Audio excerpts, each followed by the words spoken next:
Dans l'exercice que je vous propose ici, nous allons nous entraîner un petit peu avec ces monômes que je viens d'introduire. Alors tout d'abord, attention, cette vidéo s'adresse à des 9e années. Et puis, le but, ça va être que vous remplissiez, que vous essayiez d'abord seul de remplir ces différents tableaux, puis qu'ensuite vous reveniez voir la vidéo pour voir si c'est correct. Il y a des exceptions, il y a des pièges, des choses un petit peu méchantes. Donc, voir comment vous débrouillez, puis avoir les explications. Pour rappel, un monôme, c'est un coefficient, qu'on appelle aussi partie numérique, des chiffres, des nombres écrits sous forme de chiffres, multiplié par des lettres, ce qu'on appelle la partie littérale. Et puis ensuite, on a un degré à ça. Degré, c'est la somme des exposants de la partie littérale. Alors, qu'est-ce que ça veut dire ça? Si je donne un exemple ici, si je prends par exemple moins 3,2x carré yz, le coefficient, c'est moins 3,2. La partie littérale, c'est donc x carré yz. Et puis le degré, donc j'ai dit la somme des degrés, des exposants, pardon, de la partie littérale. Donc ici, ça sera 2 plus, même si ce n'est pas écrit, 1 plus 1. Là, on compte en quelque sorte combien de lettres sont multipliées dans la partie littérale. Donc 2 plus 1, ça ferait qu'ici, ce monôme est de degré 4. Voilà. Donc je vous laisse faire la feuille, ou alors progressivement un tableau après l'autre, et puis revenir voir les corriger au, au fil de votre avancement. Alors, premier tableau. Alors ici, d'abord, bon, il y a un petit moins devant, ça ne devrait pas poser tant de problèmes. Donc le coefficient, c'est bien moins 5. La partie littérale, c'est x. Et puis le degré, ici, c'est x puissance 1, même si ce n'est pas écrit. Donc le degré vaut 1. Deuxième exemple, coefficient 2. La partie littérale, c'est donc z puissance 3. Attention, on prend la puissance avec. Et puis le degré, c'est justement le 3. Donc dans la partie littérale, il y a le degré. Exemple suivant, bon, on a un nombre à virgule, mais ça ne pose pas trop de problème. Le coefficient, c'est 4,5 donc. La partie littérale, y carré, et le degré, 2. Le monôme D, donc là c'est un petit peu particulier, vous allez me dire, ah, mais ça c'est un nombre. Oui, mais on sait que les nombres sont des monômes. C'est un monôme particulier, il n'y a pas de lettres, ok, mais on considère ça comme un monôme. Ça va nous permettre de donner des règles qui jouent aussi pour les nombres. On généralise en quelque sorte la notion de nombre. Alors, le coefficient, c'est 0,5. Du coup, la partie littérale, il n'y en a pas. On va dire qu'il n'y en a pas. Et puis, le degré, eh bien, c'est 0. Donc, attention, la distinction. Oui, il n'y a pas de partie littérale, mais le degré, c'est 0. Le degré, on compte, comme je l'ai dit, combien il y a de lettres qui sont multipliées entre elles dans la partie littérale. Donc, il n'y en a aucune. Donc, le degré vaut 0. Voilà pour le premier tableau. Deuxième tableau. 1,2x, le coefficient c'est 1,2, pas de difficulté, partie littérale x et degré 1.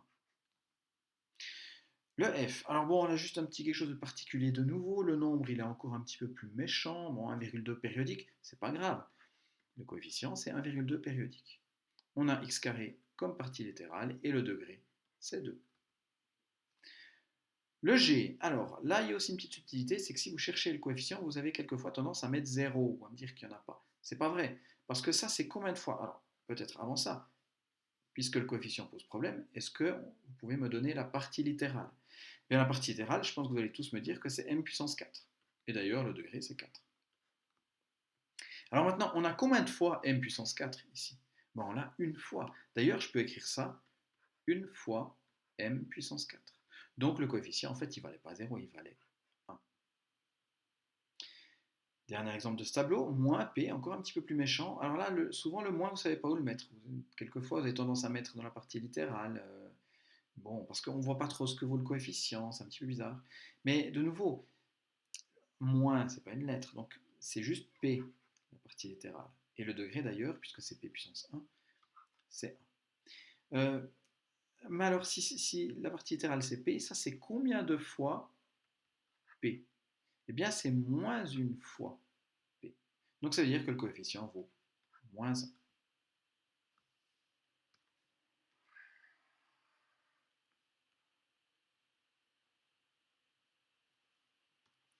Deux derniers tableaux de cette page. Le suivant, alors il paraît un petit peu plus compliqué, le coefficient c'est toujours 4, et puis ma foi, la partie littérale, bah, c'est tout ça, hein, c'est x carré y. Et puis le degré, eh bien, attention, ici c'est y puissance 1, même si ce n'est pas écrit, donc 2 plus 1, le degré c'est 3, hein, c'est la somme des exposants de la partie littérale. L'exemple suivant, coefficient moins 3, partie littérale AB, et puis le degré, ben c'est A puissance 1, B puissance 1, donc le degré vaut 2. Pour ce qui est du cas, alors, bon, coefficient 0,4, partie littérale BH, et degré 2. Il ressemble pas mal à celui qu'on vient de faire. Le L, X, Y, Z. Alors peut-être de nouveau le coefficient, vous avez des doutes. Bon, on passe à la partie littérale, ça c'est assez clair, c'est X, Y, Z, et le degré, c'est 3. Alors que vaut le coefficient? Eh bien de nouveau, si X, Y, Z est la partie littérale, ici on a combien de fois X, Y, Z? Eh bien on a une fois. Donc le coefficient vaut 1. Dernier tableau de cette page, si on prend x, y carré, le coefficient pour la même raison qu'avant, c'est 1, la partie littérale x, y carré, et le degré, c'est 1 plus 2, donc 3.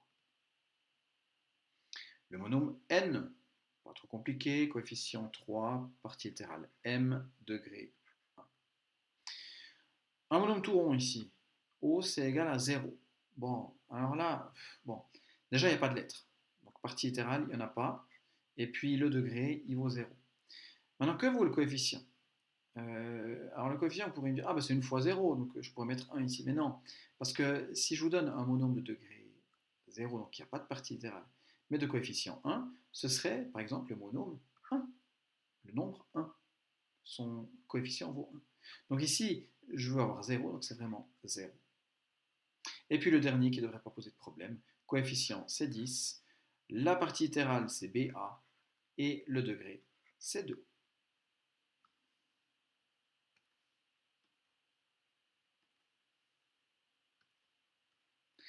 Il y a une petite question en bas de la page, donc attention à ne pas l'oublier. Donc on va faire des familles, on parle de monômes semblables. Alors ça c'est quelque chose que je n'ai pas expliqué. Qu'est-ce que c'est que deux monômes semblables? Et ça vaut peut-être la peine que vous l'écriviez si vous ne le savez pas. Donc des monômes semblables, c'est quoi? C'est des monômes qui ont la même partie littérale. Exactement la même.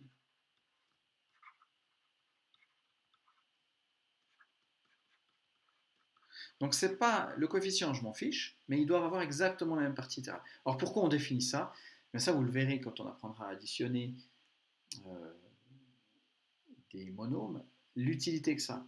Mais pour l'instant, bon, voilà, c'est une définition comme ça. On l'apprend, on l'accepte, et puis donc on va chercher les monômes semblables dans cette feuille. Donc des monômes qui ont la même partie littérale, ça tombe bien, on a écrit ce que c'était la partie littérale de chacun de ces monômes.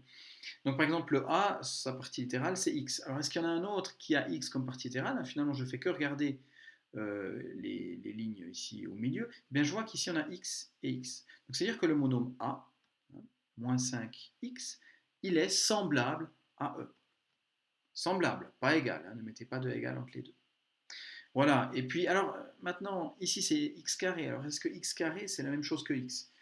J'ai précisé, quand j'ai dit ce que c'était des monômes semblables, que c'était exactement la même partie littérale. Donc non, parce que là c'est juste x, alors que là c'est x carré. Donc ces deux monômes ne sont pas semblables. Et puis avec x, je crois qu'on a fini. Si on regarde le deuxième monôme, c'est z puissance 3. Alors je regarde, est-ce qu'il y a du z puissance 3? Non, donc celui-ci est tout seul. Il est semblable à aucun autre. Le suivant, y carré, de nouveau je cherche du y carré, et là je me pose une question quand même, parce que là c'est du x carré, et ici c'est du y carré. Est-ce que c'est la même chose? Alors de nouveau, non, c'est pas la même lettre. Donc ils ne sont pas semblables ces deux. Et je continue à chercher, je vois qu'il n'y a pas de y carré. Le D, alors celui-là, il n'y a pas de partie littérale. Alors est-ce qu'il y a un autre monôme qui n'a pas de partie littérale? Il y a le O. C'est-à-dire que le O est semblable à D. De nouveau, il n'est pas égal, il est juste semblable. Le E, on en a déjà parlé. Le F, c'est du x carré. Je regarde, il n'y a pas de x carré. Le G, c'est du m puissance 4. Alors ici, j'ai bien du m, mais j'ai pas du m puissance 4, donc c'est pas semblable. Ici, j'ai du P. Bon, il n'y a pas de P ailleurs. Ici, j'ai x carré y. Ici, non, c'est du x, y, z, c'est pas la même chose. Ici, j'ai du x, y carré. Alors, est-ce que c'est pas la même chose, ça? Parce que finalement, c'est commutatif, la multiplication. Donc, je peux échanger des facteurs. Mais attention, ici, le carré, il est sur le y, alors que là, le carré, il est sur le x. Donc, ces deux monômes ne sont pas semblables. Ensuite, ici, j'ai du AB, et ici, j'ai du BA. Attention, AB, BA, c'est la même chose. Ici, j'ai du BH, c'est pas la même chose. Du XYZ, je n'ai pas ailleurs. Qu'est-ce qui me reste? Du M. Non, j'avais du M puissance 4, c'est pas la même chose. Du XY carré. Et j'ai fini. Donc, quels sont les monômes semblables? C'est ce que j'ai mis en couleur. Donc j'ai A qui serait semblable, je vais le mettre comme ça. Je ne mets pas égal, parce que ces deux monômes ne sont pas égaux. A est semblable à E. J'aurai D qui est semblable à O. Et j'aurai finalement J qui est semblable à P.